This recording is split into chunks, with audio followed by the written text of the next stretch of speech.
A entrevista que vocês verão agora é um documento histórico. Nela, serão trazidos à luz os bastidores da reforma ortográfica levada a termo no governo de Luiz Inácio Lula da Silva. E o mais impressionante de tudo, levada a termo por razões, entre aspas, políticas, a propalada unificação dos países lusófonos, porém sem nenhum respaldo linguístico ou gramatical. Levada a termo sem argumentos minimamente defensáveis para as principais mudanças postas em prática.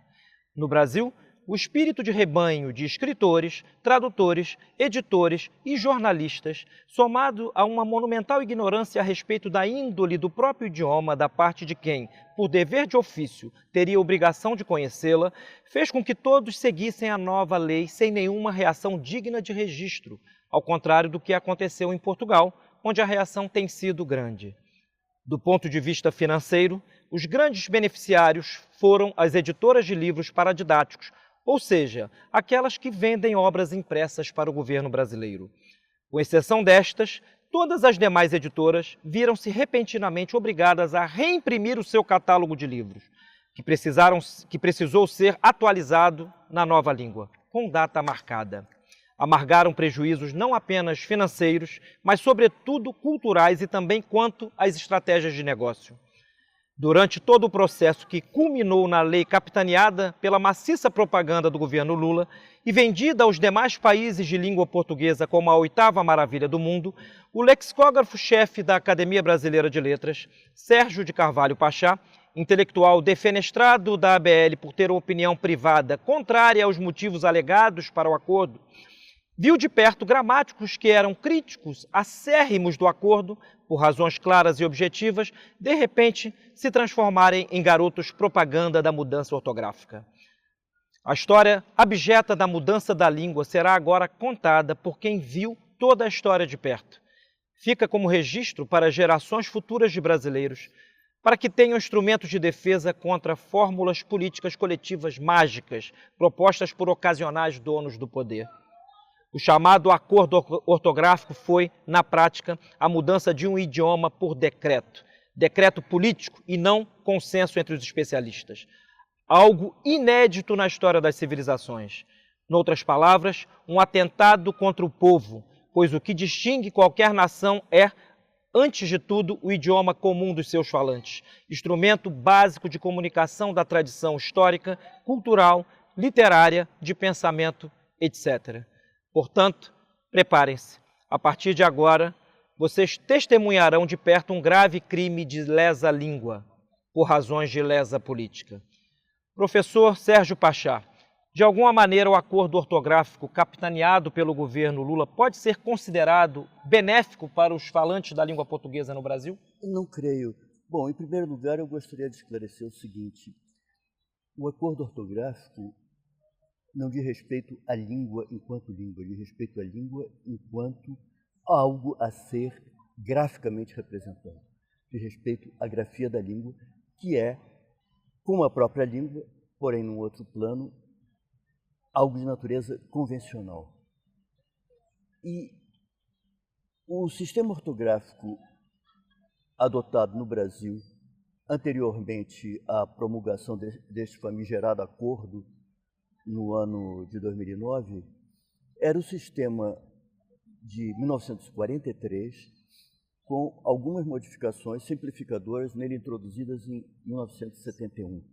Por exemplo, a eliminação do excesso de acentos diferenciais sem nenhuma necessidade. Na sílaba subtônica, por exemplo? Sim, também. E acentos diferenciais para distinguir palavras de uso cotidiano de outras palavras que as pessoas sequer sabiam da existência. Como, por exemplo, o pronome toda, na forma feminina, singular e plural, tinha de ter um acento circunflexo, porque em algum lugar do mundo, que eu não sei qual é, há um pássaro chamado toda. Então, o acento era obrigatório para quem lesse aquilo não pensasse no pássaro, e sim no pronome. Quer dizer, havia absurdos desse tipo. Mas a reforma, ou a sub-reforma, digamos assim, de 1971, a simplificação de 1971, tinha melhorado bastante o panorama. E, por outro lado, o sistema ortográfico usado em Portugal tinha algumas diferenças estas que provinham de tradição e que, sobretudo, refletiam a diferente pronúncia dos falantes do português europeu. E isto não criava problema de espécie alguma. Porque eu morei anos nos Estados Unidos e eu via, embora nunca tenha me dedicado a estudar ortografia da língua inglesa ou ortografias da língua inglesa, eu via diariamente palavras grafadas nos jornais americanos ou em livros americanos, escritas de maneira diferente do que seriam escritas na Inglaterra, por exemplo. E isso não acarretou nenhum problema de ordem política, né? Por exemplo, a palavra harbor, na Inglaterra se escreve na sílaba final, B-O-U-R, e nos Estados Unidos sem o U. A pronúncia, não há praticamente diferença nenhuma. Harbor, harbor. É a convenção gráfica. E isso nunca fez com que algum idiota dissesse que era necessário unificar a ortografia da Inglaterra e dos Estados Unidos, porque senão quem aprendesse a língua inglesa ia ficar perdido. E foi exatamente um dos pseudo-argumentos mobilizados no Brasil para justificar esta pseudo-reforma de 2009. É preciso unificar, mas unificar o quê? Comercialmente? Politicamente? Esteticamente? Não havia necessidade de unificar, Sidney. Havia pequenas diferenças que não atrapalhavam a mínima, a mútua intelecção de quem falava, a mútua comunicação de quem falava e escrevia português.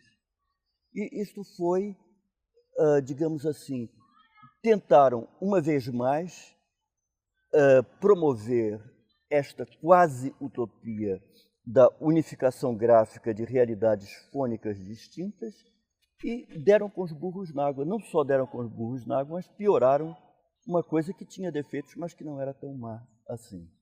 Isso foi mal para nós brasileiros e foi muito mal para os nossos irmãos portugueses. E há como resgatar de memória, professor Sérgio, como foi que entre nós surgiu ou ressurgiu a ideia do Acordo de 2009?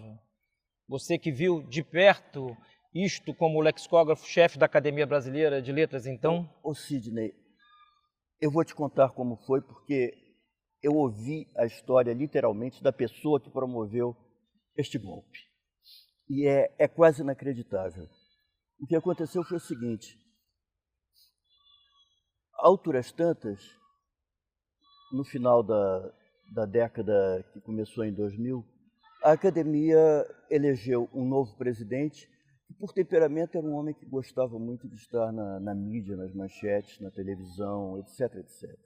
Então, uma das primeiras providências desse senhor foi criar um escritório de divulgação, um indivíduo cuja função fosse promover a própria entidade academia. Na mídia, a entidade, naturalmente, as suas autoridades acadêmicas, não é?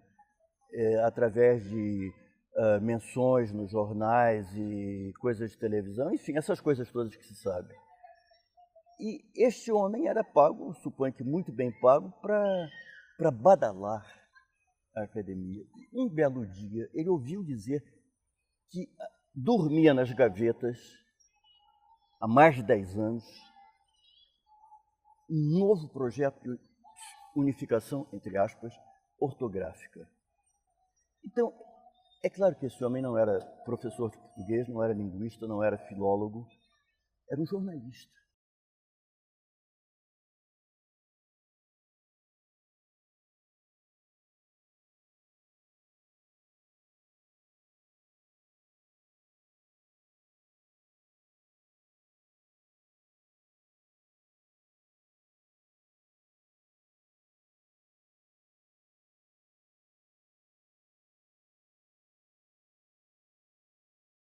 Mas ele ouviu falar que há um projeto de unificação, há um novo projeto, vamos unificar tudo. A Academia Brasileira de Letras vai se transformar no prócer desta unificação, na grande promotora dessa unificação.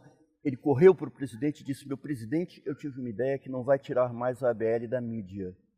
Nós vamos promover a unificação ortográfica. E o presidente, que não entendia absolutamente nada de ortografia, ou de ortografias, ou de sistemas ortográficos, imediatamente comprou aquela ideia genial e a academia, mais que depressa, começou a promover, repito, entre aspas, a unificação ortográfica. E essa promoção se dava por meio de quê? De reportagens? Chamou-se algum gramático para tomar a frente desse Não, projeto? porque eles tinham já o gramático de plantão da academia, que é o acadêmico Evanildo Bechara, professor de língua portuguesa, um gramaticógrafo respeitado.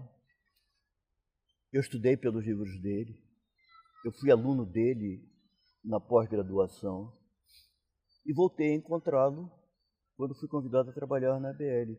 E ele era, então, vamos dizer, o gramático de plantão, o ortógrafo de plantão, se você quiser. E aí aconteceu uma coisa muito curiosa, que Evanildo Bechara, que antes de surgir o plano de vamos unificar sob a liderança da ABL, tinha ideias radicalmente adversas àquele projeto.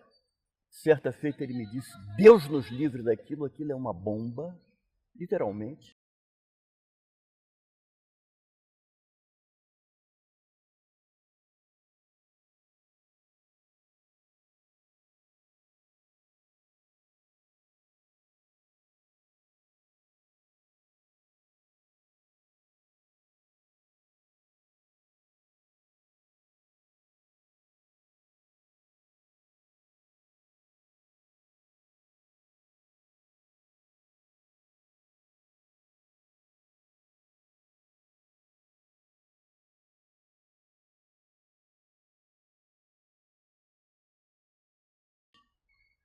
Um ano e meio depois, 2 anos depois, ele se transformou no grande propagandista da, aspas, unificação, que não unifica coisa nenhuma, e ele sabia tão bem quanto eu. De modo que a academia não precisava de chamar outros filólogos, já tinha um filólogo de plantão.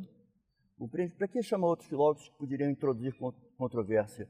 Havia dentro da academia um outro filólogo que não era acadêmico e que tinha ideias diferentes. Esse filólogo era o lexicógrafo-chefe, que por razões rigorosamente linguísticas, filológicas e ortográficas era contrário a esta pseudo-unificação, que não traria nada de bom e traria algumas coisas de mal. Em suma, professor, na verdade, assim, a supressão do acento gráfico nessas palavras de tongos abertos como é e oi não prestou serviço algum, seja para os falantes, seja para as futuras gerações, seja para as crianças que estão a aprender o português, seja para os turistas estrangeiros em geral que queiram aprender nosso idioma. Não prestou serviço de espécie alguma. Da mesma forma que a supressão de muitas consoantes mudas em Portugal, porém que tinham uma função diacrítica, de abrir a vogal que se lhe seguia, a supressão dessas consoantes desfigurou a grafia do português europeu. Porque eu tenho aqui um artigo escrito por uma colega portuguesa.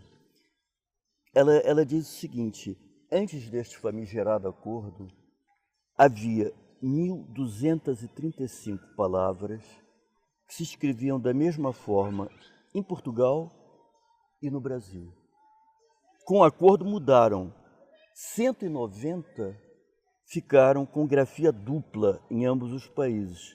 Por exemplo, circunspecto ou circunspeto já tinha grafia dupla e mantiveram. 57 ficam com dupla grafia, mas só em Portugal. Por exemplo, conceptual, que nós escrevíamos conceptual e pronunciamos o P, continuamos a escrever conceptual.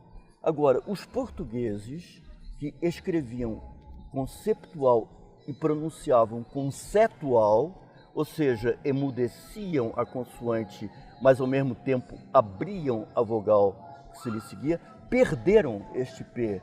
E este P não se pode alegar, era uma consoante muda. Bom, era uma consoante muda, mas tinha uma função diacrítica, de assinalar a abertura da vogal que se lhe seguia. Os portugueses abrem. E agora eles escrevem conceitual. Ou seja, é uma coisa que não corresponde aos hábitos de grafia associados aos hábitos de pronúncia do português europeu. Foi uma perda para eles. Houve muitas palavras lá, como também perspectiva, que nós pronunciamos o C, e os portugueses não pronunciavam, mas abriam o E da sílaba seguinte. Perspectiva. Perderam. E quanto às palavras, agora realmente me escapa a memória, palavras que tradicionalmente se escreviam em português de Portugal, com uma consoante muda, como tecto e facto. Facto para diferenciar de fato, que para eles é o terno e gravado da nossa. Sim, mas, por exemplo, na palavra facto, o C era pronunciado. Sempre foi pronunciado sempre, lá. Lá sim, e por nós outros nunca. Agora, os portugueses distinguiam tanto na fala quanto na escrita, o facto. Nós outros no Brasil não pronunciamos este C. Esse C para nós sempre foi mudo. E daí ter preponderado entre nós a grafia fato. Ou seja, grafávamos fato acontecimento da mesma maneira como grafávamos fato roupa de vestir, que nós aqui no Brasil chamamos de terno. Né? Os portugueses chamam de fato. E isto se perdeu. Compreende? Agora, nesse contexto de mudanças arbitrariamente impostas, talvez assim, esta seja a única mudança na história das civilizações de uma língua por decreto. O senhor vê como, qual é o peso nela, nesta mudança da atuação da Academia Brasileira de Letras? Bom, em primeiro lugar, antes de responder diretamente a sua pergunta, eu gostaria de assinalar o fato de que a língua, graças a Deus, não foi alterada, porque ninguém tem poder de alterar a língua. Mussolini, por exemplo, tentou alterar o vocabulário italiano, proibindo palavras de origem estrangeira, como hotel e lápis, e conseguiu fixar algumas e outras muitas nunca pegaram. Portanto, por mercê do Altíssimo, a Academia Brasileira de Letras, ou a Academia da Crusca, na Itália, não tem poder de mudar a língua, mas pode mudar convenções da língua, inclusive impor palavras, momentaneamente, quando se está numa ditadura, como era o caso do fascismo italiano. Agora, respondendo diretamente à sua pergunta, qual foi o peso da Academia Brasileira? Foi total. A Academia Brasileira jogou todo o seu peso na suposta mudança de unificação, que não unificou absolutamente nada. Pelo contrário, separou coisas que anteriormente eram iguais, em termos de grafia, compreende? E volto a dizer, a Academia Brasileira não fez isso absolutamente com o intuito generoso de vamos concorrer para unificar as grafias da língua portuguesa. Não, aquilo ali foi um golpe de publicidade. Foi um golpe publicitário. Agora, há consenso entre alguns gramáticos de escola que havia certa necessidade de mudança. Eram estas, e a maneira como elas foram propostas foi adequada do ponto de vista linguístico? As mudanças, na minha maneira de pensar, foram inadequadas. E eu não sou o único a pensar isso. Uma pessoa que achava que estas mudanças eram uma bomba, e cito entre aspas, que são palavras textuais, era precisamente o acadêmico Evanildo Becharo, antes, naturalmente, da academia comprar a ideia de mudar. Ele considerava isso uma bomba e Deus nos livre disso. E os argumentos usados, em geral, eram argumentos de cunho gramatical? Era uma bomba do ponto de vista mesmo... Era uma bomba do ponto de vista da inutilidade e, sobretudo, porque aquilo estava vendendo gato por lebre. Como eu disse e volto a dizer, essa história da unificação da ortografia é uma balela desde o começo. Eu, há tempos atrás, abri uma das primeiras páginas do vocabulário ortográfico posterior à reforma e topei com uma palavra, num texto de apresentação, que não me lembro mais qual é, uma palavra grafada da seguinte maneira: suponhamos que fosse topônimo, que é uma palavra proparoxítona que nós outros no Brasil pronunciamos com a sílaba fechada, topônimo, e os portugueses com a sílaba tônica aberta, topônimo. Então, o que aconteceu? O vocabulário da nova reforma, não é? Que trazia, suponhamos, topônimo barra topônimo, mas não era no corpo do vocabulário, era num texto. Era no próprio texto da nova lei. O próprio texto desmentia os pressupostos dessa pseudo-reforma, pseudo-unificativa da língua. Seja como for, aqui não é o nosso intuito investigar as motivações interiores daqueles que se puseram como propagandistas, mas um fato inequívoco é que o professor Ivanildo Bechara, após a reforma, lançou um livro. Lançou um livro, um manualzinho ensinando a nova ortografia, que ele achava detestável, mas ele foi, enfim, ele foi pragmático, não é? Ele disse, bom, já que lançaram, vamos tirar partido disso. Agora, o que o senhor acredita a reação acirrada que houve em Portugal e a quase total pasmaceira dos brasileiros com relação ao acordo? Seria pura e simplesmente falta de cultura geral, falta de conhecimento da língua, do idioma, ou uma razão política? Eu não sei. Quem poderia e deveria reagir contra isso eram os professores de língua portuguesa ou disciplinas correlatas, os linguistas, etc. Eu não sei até que ponto houve reações. Eu confesso que não tomei conhecimento de nenhuma delas. Apenas um professor, um antigo professor meu, um homem a quem eu sempre admirei e respeitei muito, Ivo Barbieri, quando leu umas declarações minhas publicadas por pirataria num jornal de grande circulação, declarações estas que foram maliciosamente pinçadas de um texto maior, mas ele viu clarissimamente que eu era contrário ao acordo, ele telefonou para minha casa para me cumprimentar. Foi o único. Agora, as razões, o senhor era o lexicógrafo-chefe da Academia Brasileira quando forjou-se, vamos dizer assim, nas lides da própria Academia o acordo. O senhor acredita a sua saída da Academia por conta dessa opinião privada? Tenho absoluta certeza. Tenho absoluta certeza que eu fui demitido da Academia Brasileira porque foram publicadas numa coluna de intrigas, enfim, de fofocas jornalísticas de grande circulação no Rio de Janeiro. No Jornal o Globo, não é? No Jornal o Globo.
Foram publicadas declarações minhas isoladas, fora de contexto, de um texto que eu tinha escrito em caráter particular para uso de alguns amigos pessoais meus, e que eu não assinei como lexicógrafo-chefe da Academia Brasileira de Letras, mas simplesmente como Sérgio Pachá, usuário da língua e professor de língua portuguesa. Pois bem, esta manifestação privada das minhas opiniões de professor e de filólogo... Opiniões técnicas? E técnicas, rigorosamente, foram a razão pela qual eu me tornei persona não grata, porque a academia estava toda mobilizada para lançar este novo produto no mercado, com o prestígio dos seus potentados e do acadêmico Béchar, em primeiríssimo lugar, não é? Porque era o dono da gramática dentro da academia. E, de repente, é um lexicógrafo-chefe que ousa pensar diversamente. Então, é claro que eles tinham que me expelir, como de fato expeliram. E a razão que eles me deram não é que meu trabalho era ruim, é simplesmente que tinham chegado à conclusão que não havia uma correspondência entre o custo e o benefício, entre o salário que me pagavam e o benefício que eu trazia para a instituição. E aí eu fui demitido. É um direito deles, não é? É um direito deles, embora tanto a alegação utilizada como o contexto em que se deu sejam coisas realmente fora do mínimo, da mínima base moral. Por falar em base moral, professor, já dizia Santo Tomás de Aquino, na Idade Média, que uma lei iníqua, por definição, não obriga as consciências. Ou seja, como ela é contrária ao bem comum, que é o fim de toda lei retamente ordenada, ela não pode nem deve obrigar as consciências. Infelizmente, todos aqueles que lidamos com a língua, seja por trabalho, seja por ofício, mas principalmente por dever profissional, precisamos aplicar a nova gramática. Que dizer a estas pessoas no Brasil que hoje se veem amarradas por uma lei intrinsecamente iníqua e, no entanto, precisam ganhar seu ganha-pão, ou seja, fazendo uso da língua escrita? Sidney, eu diria a elas que fizessem o que eu fiz. Eu daria a elas a deliberação que eu tomei para meu uso pessoal. A partir do momento que aquela nova grafia se tornou a grafia da ABL, embora por lei ela só venha a vigorar no Brasil obrigatoriamente a partir de 2016, e estes fatos a que nós estamos nos referindo são de 2009, eu, quando respondia a consultas dirigidas à Academia Brasileira de Letras, eu diariamente respondia a vários consulentes de todo o Brasil sobre questões de língua portuguesa e eu estava respondendo em nome da Academia Brasileira de Letras. Eu usava a nova convenção ortográfica imposta pelo governo brasileiro, empurrado pela BL. Agora, nos meus escritos pessoais, eu continuei a escrever como sempre escrevi, ou seja, usando o sistema de 1943 com as alterações simplificadoras de 1971 e ponto final. E esse é o conselho que eu daria a qualquer brasileiro que escreva habitual e profissionalmente, ou não profissionalmente, mas que faça um uso constante da língua escrita. Se tiver de escrever como ganha-pão, use de preferência o sistema ortográfico oficial. E nos demais casos, use o que a consciência lhe ditar. Que é o melhor. Agora, de todas as mudanças que foram consagradas nessa nova lei, o senhor poderia fazer algum comentário sobre algumas que sejam intrinsecamente absurdas ou sem razão de ser? Porque isso é muito ilustrativo. Nós passamos ao exemplo prático da teoria. Eu vou lhe dar exemplo de um absurdo, mas aí vale aquele adágio latino ex digito gigas, ou na pronúncia restaurada ex digito gigas, quer dizer, pelo dedo se conhece o gigante. Eu posso ler um curto parágrafo em que eu tratei deste assunto? É sempre ilustrativo, exatamente assim, o propósito desta iniciativa nossa aqui, com esta entrevista e com o curso A Língua Absolvida, que será ministrado pelo Instituto Angélico, é dar critérios para os usuários do nosso idioma, para que usem da língua bem e de maneira que não contraria a própria índole do idioma. Eu vou ler um curto parágrafo em que eu tratei de um dos muitos absurdos introduzidos pelo novo acordo. Não tenho procuração para falar por meus colegas, mas já que, bem ou mal, também eu sou professor de português, falarei por mim, dizendo que considero as novas normas uma congérie de arbitrariedades indefensáveis. Haverá, por exemplo, qualquer linguista sério que, com argumentos linguísticos, seja capaz de justificar a supressão dos hífens no substantivo composto baba de moça e a manutenção dos mesmos no substantivo composto baba de boi?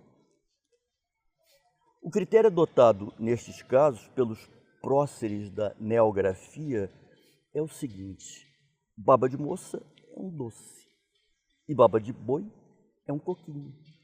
Logo tem que ter grafias diferentes. Faz algum sentido? Para mim não faz sentido algum. Este não é um critério linguístico, é um critério botânico culinário. E não é às cozinhas e aos pomares que os linguistas devem pedir as razões que os capacitem a identificar um substantivo composto. É às ciências da linguagem, e somente a estas. E que dizem as ciências da linguagem? Dizem que, no caso de substantivos compostos do tipo que mencionei há pouco, o critério empregado para descrevê-los há de ser necessária e exclusivamente semântico, visto que se caracterizam por serem constituídos de dois nomes, unidos por uma preposição, que depuseram os respectivos significados literais para, conjuntamente, assumirem um terceiro significado, de ordem metafórica. É precisamente o surgimento deste terceiro significado que determina a lexicalização da metáfora, isto é, sua transformação num substantivo composto, quer seja ela baba de moça, quer baba de boi, pé de moleque ou pé de macaco. O fato de a primeira e a terceira destas metáforas servirem para designar doces e a segunda e a quarta plantas é tão irrelevante para o linguista quanto o fato de a égera ter ocorrido aos 16 de julho de 622 e não aos 29 de maio de 1453. Ao linguista não interessa saber se está às voltas com metáfora de planta, de bicho, de comida ou de canhão. A ele só uma coisa interessa saber: trata-se de uma metáfora oriunda da combinação de dois nomes que dela se distinguem, nada mais.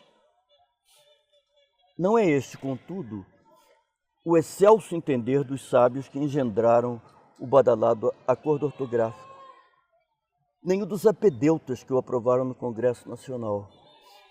E, pois que estamos em Pindorama, a nós outros professores, linguistas e filólogos, relegados às trevas exteriores pelos falsários da República, que põem a circular moeda falsa no plano da ortografia, com a mesma desenvoltura com que o fazem no plano da política e da justiça, nada resta senão vendermos gato por lebre em nossas aulas de ortografia, sem com isto renunciarmos a abrir os olhos de nossos alunos aos desconcertos e desconchavos do sistema vigente. Mas fora delas, continuarmos a escrever como sempre escrevemos. Ou seja, este primoroso texto aponta-nos, entre outras coisas, pelo seguinte: além da desrazão dos motivos alegados, na prática o que nós verificamos é a multiplicação das exceções. É verdade. Uma multiplicação das exceções por motivos arbitrariamente impostos a uma nação. Totalmente arbitrários. Este exemplo que eu dei, que parece piada e não é, que baba de moça não tem hífen porque é doce e baba de boi tem porque é coquinho, isso é um absurdo, isso parece piada de programa de televisão, sabe? Mas é um fato defendido. Por exemplo, o acadêmico Evanildo Bechara acha que está muito bem. O que eu posso fazer? Ele é um acadêmico, eu sou apenas um professor. Há muito pouco a fazer, Sidney. Talvez assim fique como recado aos nossos irmãos brasileiros, a todos os usuários do idioma português no Brasil, seguir o exemplo, informarem-se daquilo que está acontecendo hoje em Portugal, ou seja, professores, escritores, editores e jornalistas reuniram-se e enviaram um documento ao Parlamento português para que realmente esse acordo seja revisto e não seja colocado em prática em território português. Os portugueses são exemplares, têm sido exemplares desde o começo. Eu tenho muitos amigos portugueses, tenho contato com vários deles, contato constante pela internet, e há um movimento geral entre os intelectuais portugueses de várias procedências contra este acordo, que é uma fraude. Isso não unifica nada, isso piora o que existe, não unifica nada, então para que mexer? Isto é uma fraude promovida no Brasil pela Academia Brasileira de Letras, a verdade é essa. Pura e simplesmente. Pura e simplesmente por um professor de língua portuguesa que também usa fardão, é membro do clube. Ele de repente se transformou no campeão desse novo acordo, e é até hoje, e ganhou dinheiro com isso. Então não há nada a fazer, salvo dizer a verdade quando necessário, como eu estou fazendo agora. Até porque eu não tenho mais nada a perder. E faz muito bem. Agora, ainda gostaria de um comentário seu a respeito do caráter nefasto para uma pessoa qualquer de um país passar, o fato de passar por várias reformas sucessivas, ortográficas e algumas até com um certo cariz sintático, né, ao longo de sua vida. Isso não me parece algo aconselhável em nação nenhuma. Os franceses estão aí para nos mostrar... E os de língua inglesa também. E os de língua inglesa também, como a grafia da língua, que é uma das partes atinentes à gramática, deve ser preservada o tanto quanto possível e não ficar à mercê de medidas políticas. Eu concordo inteiramente, Sidney. Eu costumo dizer o seguinte: mudar para melhorar, tudo bem, é caso a considerar. Agora, mudar para piorar, só um louco. Não há sistema ortográfico perfeito. Não há. Nós temos aí duas línguas de cultura importantíssimas, que são o francês e o inglês, que têm sistemas ortográficos que, hoje em dia, muito arbitrários, extremamente arbitrários, porque mantêm formas de grafia que eram usadas em séculos transactos, que já não correspondem mais ao que era a pronúncia naquele tempo, e eles mantêm por quê? Porque é melhor manter. É um mal incomparavelmente menor, porque a partir do momento que você adquire o conhecimento das convenções ortográficas de um idioma, você simplesmente usa. Isso aconteceu a mim. O francês e o inglês não são minhas línguas maternas, mas eu escrevo tanto francês quanto inglês. E na verdade, escrevo bem. Por quê? Porque estudei. E ortografia é isso. Ortografia, mudar por mudar, é um desatino. E no Brasil nós já mudamos umas 16 vezes nos últimos 100 anos, ou 110 anos. Isso é um absurdo, Sidney. Mas parece que os brasileiros não aprendem. Ou pelo menos as pessoas responsáveis pelas instituições culturais neste país não aprendem. Agora, eu gostaria de entrar num outro tópico, que é falar um pouco desse nosso curso A Língua Absolvida. São duas perguntas. A primeira delas primeiro, reiterar que se trata de uma iniciativa de algo que tem um caráter de serviço público, num país em que se vai perdendo continuamente o lastro da tradição literária, cultural, etc. Esse era um ponto. E para as pessoas terem mais ou menos um indicador daquilo que aprenderão neste curso A Língua Absolvida. Então, uma das coisas desse tira-gosto é a seguinte pergunta: olha, no Brasil, desde o ensino chamado hoje fundamental, se faz uma contraposição entre gramática e linguística, com favorecimento desta última e com a seguinte consequência: todos os falares e toda a escrita passam a ser legitimados porque são representativos de uma determinada condição social ou representativos de uma região, etc. Como o senhor vê entre nós essa dicotomia que me parece falsa entre gramática e linguística já no ensino fundamental? É uma dicotomia falsa, e não só falsa, absurda, e denota a profunda ignorância de quem a propugna. Porque a função da linguística é totalmente distinta da função da gramática. A linguística é o estudo sistemático dos fatos da linguagem ou dos diferentes falares de uma mesma língua, em diferentes lugares, em diferentes épocas. Pode ser um estudo histórico, que é chamado, no vocabulário técnico dos linguistas, um estudo diacrônico ao longo da evolução histórica, ou um estudo de um determinado momento da evolução da língua, um momento fixo, é o estudo sincrônico. Agora, a linguística, por sua própria natureza, não é normativa. A linguística é descritiva. A função da ciência da linguagem, em todas as suas ramificações, porque a linguística tem muitas ramificações, é descrever os fatos, os fenômenos da linguagem. A função da gramática é uma função basicamente normativa. A gramática pressupõe a existência de um padrão culto da linguagem, um padrão usado por todos os usuários, por todos os falantes e os escreventes de uma determinada língua, em determinado momento, ainda que em lugares diferentes. Para não irmos longe, para ficarmos dentro da nossa própria língua, a norma culta do português tem diferenças, naturalmente, de construção, de vocabulário. O vocabulário que nós usamos aqui no Rio não é necessariamente idêntico ao vocabulário que se usa em outras regiões do Brasil, no Nordeste, no Rio Grande do Sul, em Goiás. Haverá construções que são mais frequentes aqui e outras mais frequentes acolá. Agora, a norma culta basicamente é a mesma, com as suas variedades. E mesmo em relação à norma europeia do português, também há diferenças, mas a língua é a mesma.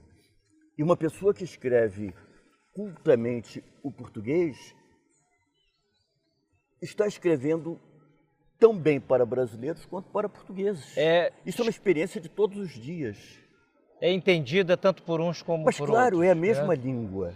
Agora, outro ponto que me parece interessante ressaltar, já nesse contexto aqui da divulgação do nosso curso A Língua Absolvida, é que, talvez devido justamente a isso que acabamos de comentar, essa má compreensão do papel da linguística e da gramática, nós temos assimilado vícios de sintaxe que são oriundos de outras línguas. Um exemplo muito típico que irrita qualquer estudioso da língua relativamente culto é o chamado gerundismo. Ou seja, hoje o falante da língua brasileira no Brasil, ele muitas vezes, adaptando talvez sem o saber uma construção inglesa, acaba por usar o gerúndio impropriamente. E aqui, antes de o senhor comentar, eu nos remeto a um professor que eu tive, professor César Guilmar, que ele lembrava em suas aulas o seguinte: onde houver gerúndio, significa que aquela oração é uma oração subordinada e, portanto, não pode ter sentido completo em si mesma.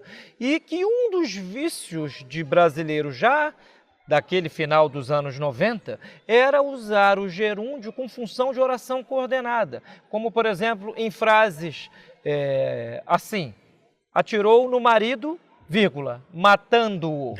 Dizia o meu professor que isto era ontologicamente impossível, porque se trata de duas orações sucessivas. De duas ações sucessivas. A esposa atirou no marido e matou. E o matou. Né? Claro. Atirar matando, dizia meu professor, só se o marido morreu com o susto do barulho do estampido do tiro. O seu professor estava certíssimo. Então eu queria que o senhor comentasse isto. E além do mais, tinha um senso isto. de humor dos diabos. Ele já disse tudo, ou quase tudo. Sidney, eu descobri essa praga que você chamou de gerundismo há uns anos atrás. Como você sabe, eu morei vários anos fora do Brasil. Quando eu voltei, o gerundismo estava deitando e rolando por aqui. E eu descobri isto, sabe como? Telefonistas, operadoras de telefone, ou então, por exemplo, operadoras de internet. Telemarketing. Telemarketing, dava um problema na internet, eu ligava: não estou conseguindo fazer isso, aquilo. Eu estarei transferindo o senhor não sei o quê. Aí eu comecei a ouvir que eu estarei fazendo isso, estarei fazendo aquilo, não sei o quê. Eu disse: mas que diabo? Eu pensei, por que não disse simplesmente eu vou transferir? Ou transferirei. Ou transferirei. Não, aí já é pedir demais. Mas vou transferir. Não, mas estarei transferindo. Mas isso não é português. Isso não é nada, Sidney. Mas é geral. Mas não é um vício oriundo da língua inglesa? Eu acho que sim. Eu acho que sim, mas isso é mal em inglês também. Uma espécie de anglicismo sintático? É bem possível. Eu não posso jurar, mas o que eu sei com certeza é que isto não é bom inglês. Não, e aqui fica a ressalva para todos aqueles que farão o nosso curso, nós estamos aqui propugnando que o gerúndio não deva ser usado. Não, de modo algum. Camões usava-o com maestria. Cantando espalharei por toda parte, se a tantos me ajudarem em engenhar-te. Não, olha, não é que não se possa usar, pode-se e deve-se. O gerúndio é um recurso admirável que a língua põe ao nosso dispor, mas que tem que ser usado corretamente. E sem que com esta expressão corretamente, estejamos nós aqui impondo uma camisa de força a quem quer que seja. Estamos tão somente sendo fiéis à índole do idioma português, exatamente. Falado seja aqui ou em Portugal, e que facilita a comunicação entre as pessoas. Por quê? Claro. Transpondo-se isto para a escritura de um texto, pode gerar, por exemplo, uma má compreensão em se tratando de uma lei ou de um texto de caráter normativo qualquer. E você sabe, Sidney, uma coisa que me preocupa muito e que, ao mesmo tempo, eu acho melancólica, é perceber que tantos usuários da língua portuguesa, sobretudo jovens, não têm a mais remota ideia das riquezas da nossa língua, dos recursos expressivos da nossa língua. Isso a gente adquire lendo os grandes modelos. Mas, pelo jeito, os grandes modelos foram atirados por um monturo qualquer da vida e hoje em dia, o que eles dão para ler? Não sei, mas pelos frutos se conhece a árvore e os frutos não são bons. Não são bons. O que a gente vê por aí, com raras exceções, não é nada bom. Então, assim, para todos vocês que acreditam no Brasil, apesar de todas as suas mazelas, fica aqui a indicação deste curso com o meu querido amigo, professor, lexicógrafo, filólogo, gramático, poeta e tradutor Sérgio de Carvalho Pachá, curso A Língua Absolvida, que começará no dia 12 de maio de 2014, portanto, daqui a pouco menos de um mês. As inscrições podem ser feitas no site do Instituto Angélicum, www.institutoangelicum.com.br. Há uma seção lá, Escola Virtual, então procurem-nos.